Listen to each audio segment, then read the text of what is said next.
Hey folks, you ready to go on a motorcycle ride? Look at this view, isn't it awesome?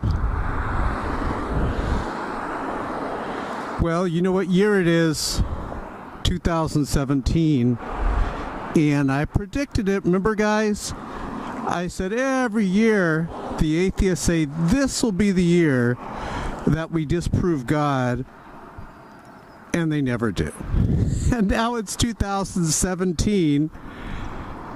And they're promising, okay, this will be the year that they disprove God. So what we're going to do is I'm going to talk about why the atheist cannot disprove God. And before we do, I want to show you something. Look, nothing up my sleeve. We're going to do all this from memory. You know, it's hard to find atheists in real life. It really is. You can't find them. They're all on YouTube. So if they won't come to us, we'll come to them. You know, we are on the Yamaha R1. If you're a Christian, you believe that this is the product of intelligent design. ID, intelligent design. If you're an atheist, you don't like intelligent design. You probably believe this motorcycle just popped into existence uncaused out of nothing. You ready? Let's go. Looks like we don't have any traffic in front of us. This should be good. So I used to be an atheist, as you guys know, and it's 2017, and I told you they were not going to be able to disprove God all throughout 2016. They're already saying, okay, 2017 is going to be the year. But you know what? Look at that view. It's just interesting. You know what? I've been on YouTube a long time. And every year, heck, I remember when it was 2013, they were saying, this will be the year we disprove God. And alas, 2014. And they said, okay, 2015, we're going to do it. We're going to disprove God. And ladies and gentlemen, you know what happened. 2016 reared its ugly head. And all year I predicted it. We all did. We said they're not going to be able to disprove God. Every year the atheists say they're going to, and they never did. And now it's 2017. I'm making this video in January. It's really getting boring. The atheists every year say the same thing, and every year the same thing happens, they fail. So I thought for 2017, let's do something different. Let's tell the atheists why they're failing. Maybe that will get their attention. Now I feel qualified, very humbly speaking, as I teach on this, because I used to be an atheist. I tried also to disprove God. I couldn't do it. There's so much evidence on the side of God, but there's zero evidence on the side of atheism. Now you guys know I have been challenging atheists for years to answer this question. Hold on, my nose is.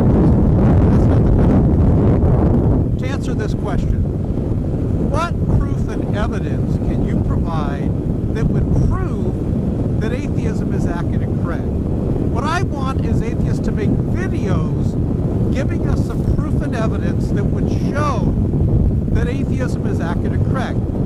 Atheists, repeat after me. I'm going to say something 3 times. Thumbing a video down does not prove that atheism is accurate and correct. I want to repeat that. Thumbing a video down by buckaroos does not prove that atheism is accurate and correct. One more time for good measure. Thumbing a video down does not prove that atheism is accurate and correct. What we want is we want you to do a video and go through a list of reasons why you believe that atheism is accurate and correct. But I'm going to tell you why you're going to fail. So let's go through it, okay?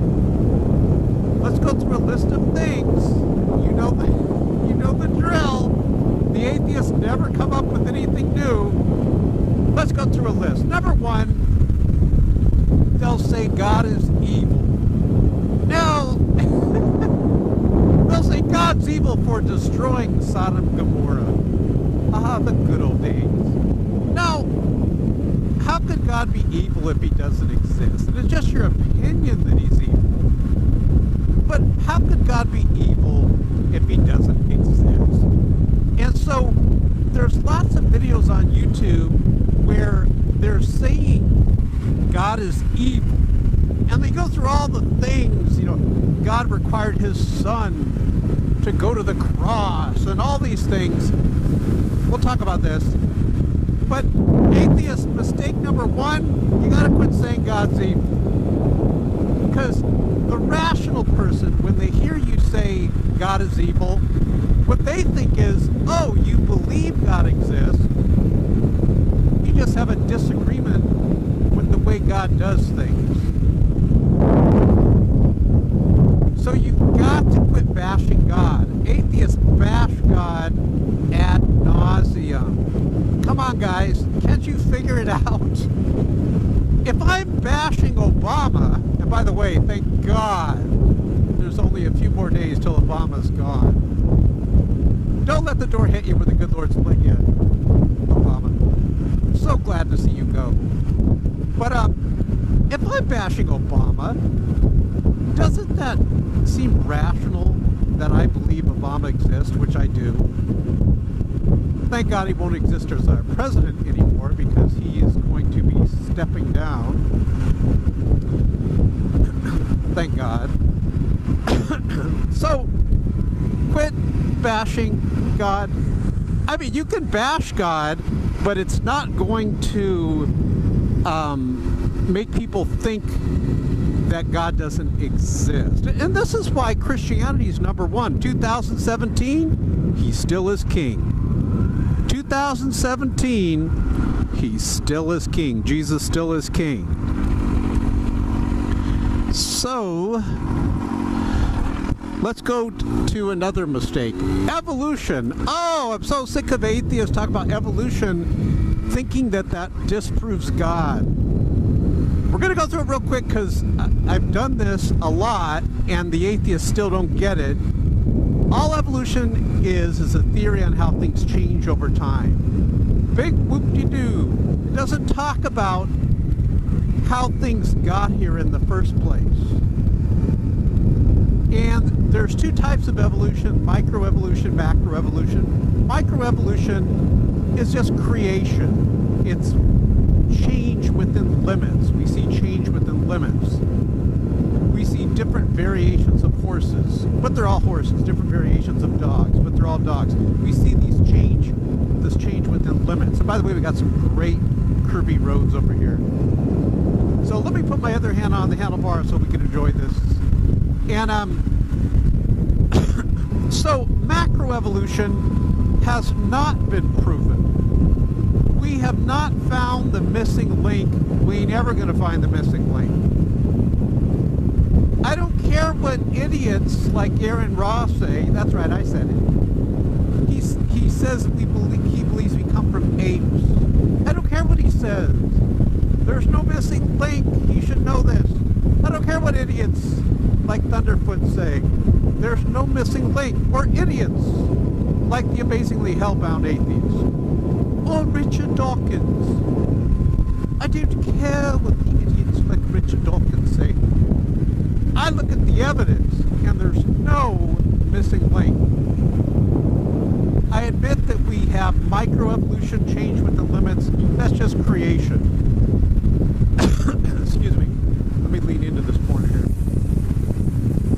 Do a little bit of counter steering here on this finely tuned product of intelligent design. Let me lean here to the left here.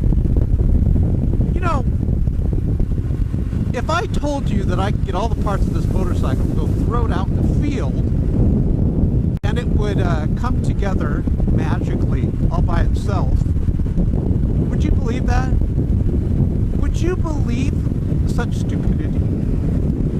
Atheists believe that. Would you believe that life comes from non-life? Atheists believe that.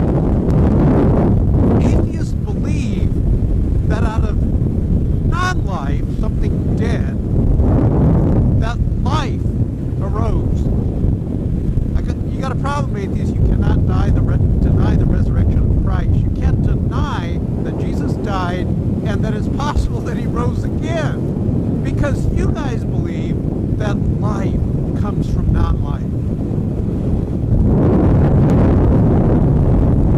If you believe, and you have to as an atheist, if you believe that life comes from non-life, then you must accept the resurrection of Jesus Christ. We already have evidence of people dying, being, clinically dead for all intents and purposes, and then coming back to life. There's actual medical proof and evidence. Well, I'm not saying this is exactly, precisely what happened with Jesus Christ, but it's easier to believe that if God exists, and you agree with that premise, of course God can raise up his son, Jesus Christ. And if you're an atheist, gosh, you believe something much more difficult for a rational person to believe. My atheist friends, you believe that life came from non-life. Oh, you cannot deny it. Let's wait here a second. Go ahead, brother. I was trying to let him go so I can get some distance, so I can get a little bit more fun speed here. We'll let this other person go. It's okay. So, this is a big issue with atheism. They believe life came from something dead, from non-life. Well, how could you deny that Jesus resurrected? You can't. You already believe that life comes from non-life, and if Jesus was actually living in the flesh, that's even easier to believe, because we've seen people that have died, that have been proven to be dead, to come back to life. I'm not saying the resurrection is exactly like that. What I'm saying, in theory, if you believe as an atheist, excuse me, that life comes from non-life, certainly you cannot reject that God can raise up his son, because you already believe life comes from non-life. That's another problem that atheists have, is they believe in something we've never seen before.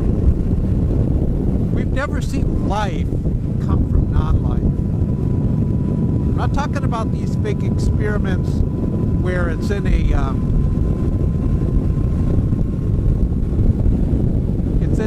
environment of intelligent design. Of course, if you add intelligent design to it, then we can create life with intelligent design. Test tube babies and whatnot. Another problem that atheists have, why they have not disproven God, is they keep saying Jesus Christ never existed. And the reason why they say that, I'm going to go through 5 reasons, 5 nails in the coffin of atheism, of why atheists say that. Look at all this dirt. It's amazing. We got to clean this road. But atheists will say Jesus never existed. And the reason why they have to say that is, once you admit Jesus existed, you have 5 major problems on your hands. So go through this with me, guys. I want you to remember the word alive. Like, Jesus is not dead, he's alive. Each letter in the word alive stands for something. A-L-I-V-E. And if you can remember this, this is a great way to give your testimony of why you believe rationally that Jesus Christ is alive. And after all, remember, your atheist friends should be much more open to this, since they believe in that life comes from non-life. So your atheist friends are really very, very easy to convince to believe that God had his son resurrected, since atheists believe life came from dead stuff. A is for the appearances in the word alive. Everyone agrees, even the heretic, the Antichrist spirit, Bart Ehrman, even he admits, because the evidence is so powerful, that enemies of Jesus Christ, friends of Jesus Christ, people that never supported Jesus Christ, people that were persecuting Jesus Christ, like Saul, for example, that they witnessed appearances of Jesus Christ after his death and resurrection. Everyone agrees with that. Go ahead, brother. Okay, he's telling me to go. Thanks, man. Let's get on it a bit here. L is for the low status of women. If you're going to make up a story and you're going to lie, in that culture, if you want it to be believed, you need to use men, because women's testimony was not considered as powerful and as truthful as a man's testimony. You're not going to use women saying women were the first in the tomb if your goal is to try to convince people to believe in something that really didn't happen. But in all the Gospels, there's no contradiction. In all the Gospels, it is the women that are first in the tomb. The low status, the low status of the women and them being first at the tomb adds credibility to this historical account, because any false account surely would have used men. So the fact that the disciples are honest and they share what for them was an embarrassing story, that they were afraid, that men were afraid, and that the women were there, adds more weight and proof and evidence, if you will, on the side that it really was the women that were at the tomb. The low status of women at that time adds credibility to this. We have this train coming through here. You'll hear the myth from Muslims and atheists that, oh, it took hundreds and hundreds and hundreds of years for the proclamation of Jesus' resurrection to happen, like the game of telephone, where I remember when you were kids, you'd get in a big circle, about 20 of you, and you'd say the dog is white, and by the time you got to the end of the circle, it was like, I want a pizza or something. That's not really a good objection to the proclamation that Jesus rose from the dead, because immediately, I can't snap, well, I'm snapping with the gloves, but it just, immediately they were proclaiming that Jesus Christ resurrected. Right there in the New Testament, it's documented during the feast that they were announcing this at the very feast, which happened after Jesus Christ died and resurrected. V is for the voluntary suffering. I find it very powerful that every single one of the disciples, when the sword was at their neck, or when they were being challenged to deny that they saw Jesus Christ, none of them did it. If I knew it was a lie, and I'm sorry, I just would not die for something I knew was a lie. Now, one of the objections people will give to that is, okay, so the disciples all died for, Jesus Christ.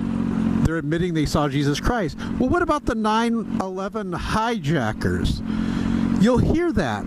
Well, if you put the 9/11 hijackers on a lie detector test and ask them, do you really believe that you're going to inherit these virgins and Allah's on your side? I'm sure they would pass the lie detector test. They really did believe that. So we have to ask, okay, why do the 9/11 hijackers really believe this? And if we asked them this, they would say it's really because of what they were taught. They never saw Muhammad. They never witnessed any of this. They never had first-hand account of Jesus Christ or Muhammad, for that matter. But the disciples had first-hand account. They didn't have to trust anybody. They didn't have to go by what someone said like the game of telephone. They walked with Jesus Christ. They walked with Jesus Christ. They talked with Jesus Christ. They had first-hand knowledge of Jesus Christ. And so when they see Jesus Christ resurrected again, it would make sense that this voluntary suffering happened because they saw something that they really believed was Jesus Christ. So much so that even the enemies of Jesus Christ, like Saul, who was murdering Christians, actually said that he saw Jesus Christ also. So no one doubts that something happened, that they saw something. Now, when you couple that with the appearances, the low status of women, the immediate proclamation, and now you have the voluntary suffering, you've got some good proof and evidence. And if you're not a bigot towards God, if you're not prejudiced towards God, or some bigot where you just got your mind made up that you're not going to look at the facts of Jesus Christ, if you're not a bigot, you would admit that, yeah, of course, if God exists and Jesus Christ really is a historical person, and this is why the atheists don't want you to believe that Jesus is a historical person, even though it's already been proven that he is. What a beautiful sky. Well, then you're going to go where the evidence is that Jesus rose from the dead. But then we have another problem, the fifth nail in the atheist coffin, the empty tomb. There's like a bunch of sand there, so I always take that corner kind of wide. Something with that, I think the farmer comes out of that area back there, and he's always spilling some type of slippery substance. I don't know what it is. Everyone agrees that there was an empty tomb, that Jesus' body was empty. The tomb was empty, I should say, that Jesus' body was not there at the empty tomb. This just really, if you're not a bigot and you really look at the evidence, you've got the appearances, you've got the low status of women, but they're saying that they were the first at the tomb. You've got the immediate proclamation that Jesus is risen. You've got the voluntary suffering and death. This just wasn't reputation. This was very painful deaths that they had to go through. And it's interesting that Peter did not want to go through death in the beginning. Before Jesus even goes to the cross, he denies Jesus. Stick with me here. After Jesus dies, Peter radically gets emboldened. This does not make sense. If you're not bold when Jesus is right there with you, why would you become bold when he's not there with you? If you're going to deny Jesus Christ when he's there, remember how Peter denied that he even knew Jesus Christ, why would you put your life on the line after Jesus is already dead? There's no need to. And let's go down the middle here. What do you say? Okay. Unless, ladies and gentlemen, Jesus came out of that tomb. I believe it. If you're bigoted, if you're a bigot and you're against Jesus Christ and you hate God, now, of course, your bigotry is going to get in the way and you're not going to be able to go where the evidence is. But if you don't fight the evidence, don't kick against the pricks, we'll talk to you about that in a moment, you're going to agree that the most rational explanation from the appearances, the low status of women, the immediate proclamation, the voluntary suffering, the empty tomb, the most logical explanation is that Jesus is alive and he did rise again. It is logical, it is rational, it is the intelligent, analytical choice if you analyze it. Now, every year, the atheists kick against the pricks. Same thing with our Muslim friends. They kick against the pricks. They want to say, well, look, we like what Jesus taught. Even the atheists will say that. Even the Muslims, we like what Jesus taught. Treat your neighbor as you would like to be treated. Turn the other cheek. If someone asks you to go a mile, go with them 2 miles. If someone asks for some clothing, give them your cloak also. People love that. They love the teachings of Jesus Christ. Who are you to judge? Jesus never said that, but they love the judge not lest you be judged. They love that. It's interesting, if you go to my website at shotgunnow.net at the top of this video, we have some street preachers at universities. And the street preachers are preaching to the gays. They're preaching to the atheist, basically the same thing. They're preaching to the lesbians and the Muslims, the Buddhists, etc. And it's interesting that even with the hostility of the gays and the atheists and the Muslims and all that, you don't see people talk bad about Jesus Christ. I mean, here on YouTube you do. But it's interesting, you don't see them speak out against the teachings of Jesus Christ. I find that it's like a fascinating phenomenon that people have this respect and shock and awe of Jesus Christ. But every year, we got to hear it again, the war on Christmas. We got to hear it from our Muslim friends, how he was just a man and all this. It's hard for you Muslims and atheists, seriously, to kick against the pricks. When Saul was on the road to Damascus and he was murdering Christians, he sees Jesus Christ in this blinding vision. And even the people with him see some sort of apparition. And Saul, who later on is named Paul, he gets a new name because he becomes a Christian. He hears Jesus saying, Saul, Saul, it is hard for you to kick against the pricks.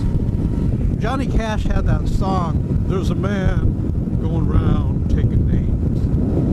And then he says, it's hard for you to kick. What the heck was that giant thing that just ran over? It's like a big old sprinkler or something. What was that? It's hard for you to kick against the pricks. And a prick is a spur, like the cowboy Indian days, but back then they had these little spikes, these little spurs, like, it's not like a spur, but it's like a stick.